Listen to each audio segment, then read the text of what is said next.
प्रकरणामध्ये कुणाचीही गय केली जाणार नाही. चर्चेत मुख्यमंत्र्यांनी सक्त ताकीद दिल्याची अजित पवारांची माहिती. सभापती राम शिंदे, संतोष बांगर आणि तानाजी सावंत आरोपांच्या फेऱ्यात. ठाण्यात आज ठाकरेंच्या शिवसेनेचे राजन विचारे आणि मनसे नेते अविनाश जाधवांची एकत्रित पत्रकार परिषद. ठाण्याच्या विविध प्रश्नांवर बोलण्याची शक्यता. सेना मनसे युतीचा नारळ ठाण्यातून फुटणार का याची चर्चा.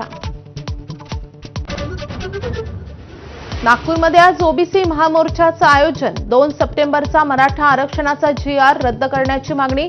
विजय वडेट्टीवारांच्या नेतृत्वात हजारो ओबीसी बांधव सहभागी होणार. ओबीसी मोर्चा आधीच 2 बड्या ओबीसी नेत्यांमध्ये आरोप प्रत्यारोप.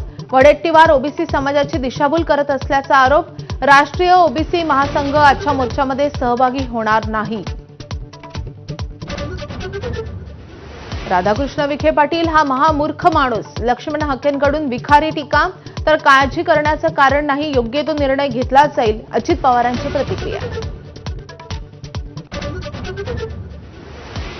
मराठा आंदोलक मनोज जरांगे आणि मंत्री राधाकृष्ण विखे पाटलांमध्ये जवळपास तासभर चर्चा.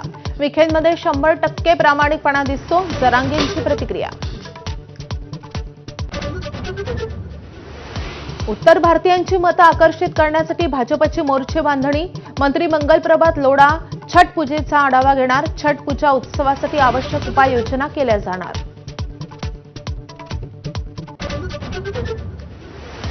लाडक्या बहिणींना केवायसी करावीच लागणार. केवायसीसाठी अडचणी येत असल्यास मुदतवाढीचा विचार करू.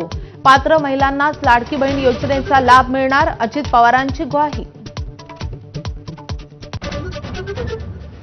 नाशिकमध्ये भाजपमध्ये प्रवेश केलेल्या मामा राजवाडेंना अखेर अटक. मुख्यमंत्र्यांच्या नाशिक दौऱ्याआधी भाजप नेता गोळीबार प्रकरणी अटकेत. चर्चांना उधाण.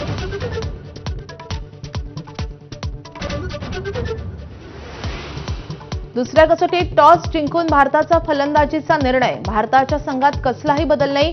भारताच्या आतापर्यंत बिनबाद 14 धावा. महिलांच्या वर्ल्ड कपमध्ये दक्षिण आफ्रिकेचा भारताला धक्का. वोलवार्ट आणि एन.डी. क्लार्कच्या अर्धशतकांच्या जोरावर आफ्रिका 3 गडी राखून विजयी. रिचा घोषच्या 94 धावा वाया.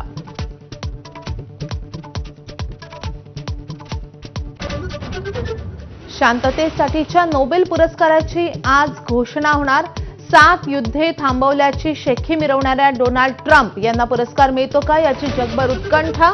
इस्रायल, पाकिस्तान, कंबोडियाच्या राष्ट्रप्रमुखांनी केली आहे शिफारस.